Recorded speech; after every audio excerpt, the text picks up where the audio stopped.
Smartphone বা computer কেনার সময় আমরা সবাই একটা শব্দ বারবার শুনি, প্রসেসর। কিন্তু আমরা কি জানি এই ছোট্ট চিপটাই নির্ধারণ করে আপনার ফোনটা সুপার ফাস্ট হবে নাকি কয়েকদিন পরে হ্যাং করা শুরু করবে? কেউ বলে স্ন্যাপড্রাগন সেরা, কেউ বলে অ্যাপলের বায়োনিক সেরা, আবার কেউ বলে মিডিয়াটেক সেরা। আপনার কাজের জন্য আসলে কোনটা পারফেক্ট, কোনটা সেরা? আপনি কি গেমিং করবেন নাকি শুধু ফেসবুক ইউটিউব চালাবেন? আজকের ভিডিওতে আমরা প্রসেসরের আদ্যপান্ত এমনভাবে জানবো যা দেখার পর আপনি নিজে হয়ে উঠবেন একজন প্রসেসর এক্সপার্ট। চলুন শুরু করা যাক আজকের এই স্পেশাল ভিডিওটি। প্রথমেই আসি, প্রসেসর কি? প্রসেসর হলো মোবাইল বা কম্পিউটারের মূল নিয়ন্ত্রক। আমরা যা কিছুই করি না কেন, প্রসেসর সেটি প্রসেসিং বা প্রক্রিয়াজাত করে আমাদের ফলাফল দেয়।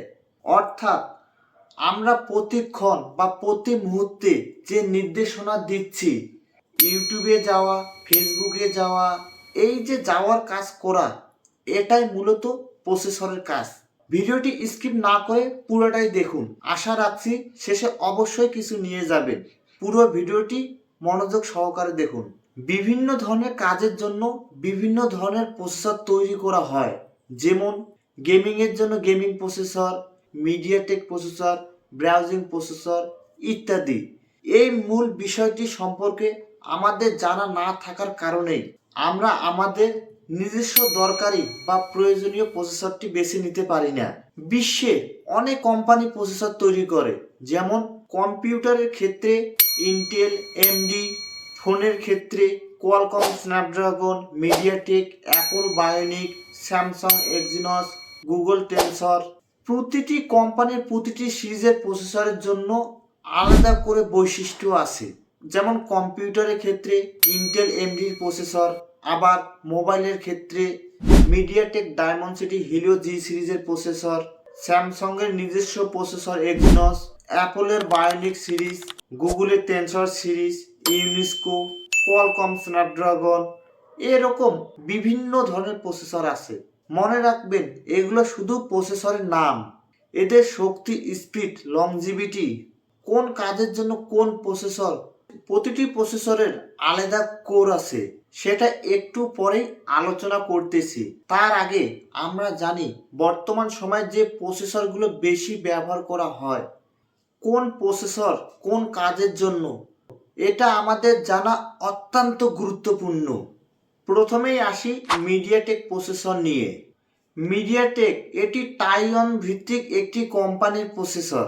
মিডিয়াটেক প্রসেসর সাধারণত মিডিয়া চালানোর জন্য, যেমন ফোন করা, মোবাইলে গান শোনা, ভিডিও দেখা, টুকটাক ইউটিউবে ভিডিও দেখা, ফেসবুক চালানো, অর্থাৎ বেসিক কাজের জন্য মিডিয়াটেক সিরিজের প্রসেসরটি মোটামুটি ঠিকঠাক। মিডিয়াটেক প্রসেসরটি সাধারণত সাশ্রয়ী মূল্যের হয়ে থাকে। মিডিয়াটেক প্রসেসর দিয়ে গেমিং বা ভারী কোনো কাজের ভালো পারফরমেন্স পাওয়া যায় না। এবার আসি ডায়মন্ড সিটি এবং হিলিও জি সিরিজের প্রসেসরকে নিয়ে। এটি মূলত গেমিং সিরিজের একটি প্রসেসর। হিলিও জি সিরিজের প্রসেসরটির ভালো দিক: দ্রুত speed, 5G, high graphics, gaming, multitasking খুব স্মুথ পাওয়া যায়। এরপর জনপ্রিয় প্রসেসর কোয়ালকম স্ন্যাপড্রাগন সিরিজের প্রসেসর।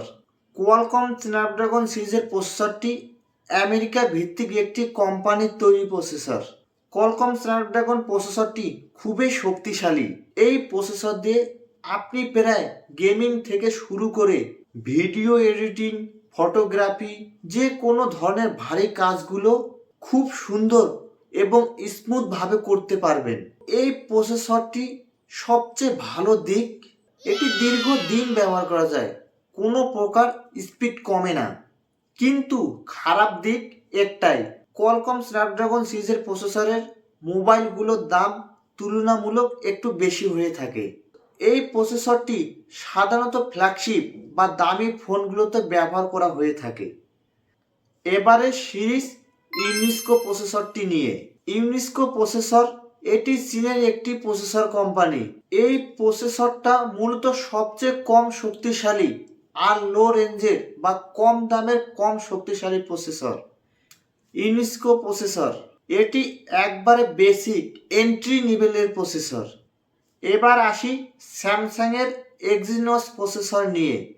এই প্রসেসরটি স্যামসাং কোম্পানির এক্সিনোস সিরিজের নিজস্ব প্রসেসর।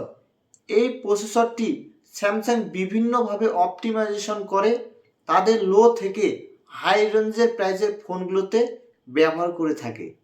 এবার আসি অ্যাপলের বায়োনিক চিপসেট নিয়ে। অ্যাপল বায়োনিক এটি মূলত অ্যাপলের নিজস্ব তৈরি high performance processor. Apple company ARM থেকে লাইসেন্স নিয়ে তারা নিজেদের প্রয়োজন অনুযায়ী কোরগুলো নকশা করে থাকে, যা তাদের হার্ডওয়্যার এবং সফটওয়্যারের সাথে সর্বোত্তম সামঞ্জস্যতা নিশ্চিত করে। 2017 সালে A11 বায়োনিক চিপ দিয়েই প্রথমবারের মতো অ্যাপল বায়োনিক চিপসেটটি বাজারে নিয়ে আসে। এরপর থেকে A12, A13, A14, A15, A16, A17 অ্যাপলের bionic processor দিয়ে যে কোনো ধরনের ভারী কাজ খুবই স্মুথলি করা যায়। এজন্যই অ্যাপেলের ফোনগুলো দীর্ঘ সময় স্মুথলি ব্যবহার করা যায়। এবার আসি জনপ্রিয় গুগল পিক্সেল। সবসময় কম অ্যাড দেয়। গুগল পিক্সেল সবসময় তাদের মানের উপর ফোকাস দেয়। গুগলের টেনসর সিরিজ প্রসেসর তাদের নিজস্ব ARM64 ভিত্তিক SoC। গুগল পিক্সেলের টেনসর চিপটি 2021 সালে পিক্সেল 6 সিরিজে আত্মপ্রকাশ করে। এরপর টেনসর G2 2022 সালে, G3 2023 সালে, G4 2024, G5 2025, G6 2026 সালে মুক্তি পায়। গুগল ফোনগুলো অলরাউন্ডার ফোন হয়। গুগল ফোনের ক্যামেরা এবং iOS অসাধারণ। আমরা এতক্ষণ জানলাম কোন সিরিজের প্রসেসর কি কাজের জন্য তৈরি করা হয়েছে। এবার জানবো এই প্রত্যেকটা সিরিজের প্রসেসরের শক্তি সম্পর্কে। প্রতিটি সিরিজের প্রসেসরের নিজস্ব কোর বা স্পিড থাকে, যেমন ডুয়াল কোর 2টি কোর, কোয়াড কোর 4টি কোর, অক্টা কোর 8টি কোর, ডেকা কোর 10টি কোর, ডেক্সা কোর 12টি কোর, হেক্সা কোর 16টি কোর। আপনাদের বোঝার সুবিধার্থে একটু বুঝিয়ে বলি। মনে করেন প্রসেসর একটি টিনের ঘরের কাঠামো।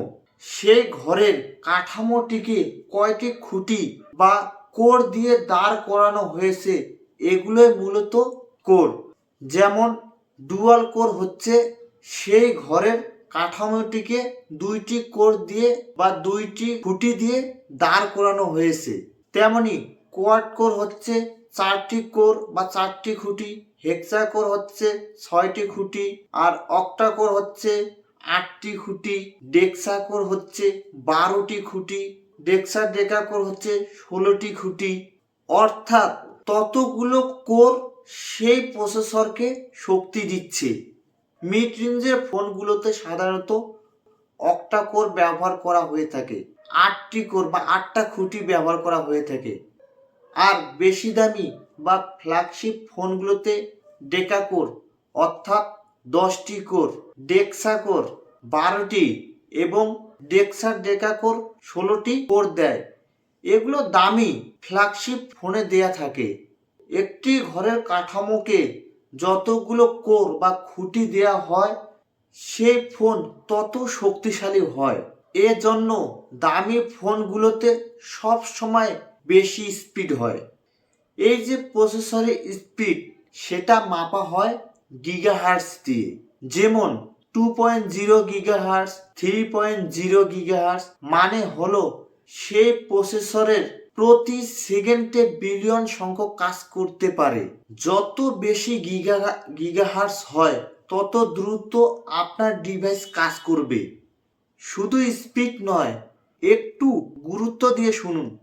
যেমন একটি ট্রাক যে স্পিডে যাচ্ছে, সেম স্পিডে একটি মোটরসাইকেলও যাচ্ছে, কিন্তু ট্রাকের মধ্যে যে পরিমাণ লোড নেওয়ার শক্তি বা ক্ষমতা আছে, সেই পরিমাণে লোড নিয়ে অন্য বাইকটি সেই স্পিডে যাইতে পারবে না। এই লোড হচ্ছে আপনার ফোনের একসাথে অনেক ভারী অ্যাপ বা সফটওয়্যার নিয়ে কাজ করার ক্ষমতা বা গতি। এটাই হলো কোরের ভূমিকা। মনে রাখবেন, এতক্ষণ আমরা যা জানলাম: 1. প্রসেসর কি। 2. বিভিন্ন সিরিজের প্রসেসরের নাম। 3. কোন সিরিজের প্রসেসর কোন ধরনের কাজের জন্য, সেটা যেমন গেমিং, নর্মাল ব্যবহারের জন্য প্রসেসর বা ভারী কাজের জন্য। 4. মোবাইলের স্পিড, সাথে ভালো মন্দ, জনপ্রিয়তা ইত্যাদি সম্পর্কে। এবার আরও একটু বেশি গভীরে যাওয়া যাক। এক কথায় এই একটি ভিডিওতে প্রসেসরের 14 গোষ্ঠী সম্পর্কে জেনে নিব আমরা। মনোযোগ দিয়ে দেখবেন বা শুনবেন, আপনি প্রসেসর সম্পর্কে সম্পূর্ণরূপে জানতে পারবেন। এবার প্রতিটি সিরিজের প্রসেসরের স্পিড সিঁড়ি বা ফ্যানের স্পিড বাড়ানোর মতোই কম বেশি শক্তি থাকে। মনে রাখবেন, যে সিরিজের প্রসেসর নিচ্ছেন সেই সিরিজের প্রসেসরটি কতটা বড় বা কতটা শক্তি আছে সেটার পরিমাণ। যেমন কোয়ালকম স্ন্যাপড্রাগন গেমিং, বেশি অ্যাপ নিয়ন্ত্রণ এবং উচ্চ গ্রাফিকের কাজের জন্য কোয়ালকম স্ন্যাপড্রাগন 400, 450, 600, এর উপরে 700, 800, 888 এই প্রসেসরগুলো অত্যন্ত ভালো। বিশেষ করে স্ন্যাপড্রাগনের 888 সিরিজ, এর পরের উন্নত সিরিজ যেমন 8 Gen 1, 8 Gen 2, 8 Gen 3, 8 Gen 4, 8 Gen 5 এগুলো বর্তমান সময়ের সবচেয়ে শক্তিশালী এবং আপডেট প্রসেসর। আজকের এই ভিডিওটি যদি আপনার একটু ভালো লেগে থাকে, চ্যানেলটি সাবস্ক্রাইব করে এরপর ফোনের র্যাম, ক্যামেরা, ব্যাটারি, ডিসপ্লে ইত্যাদি কোন বিষয়টির এমন গভীর সূক্ষ্মভাবে ভিডিও চান জানাবেন। সব শেষে আপনাকে অনেক অনেক ধন্যবাদ। ভালো থাকবেন।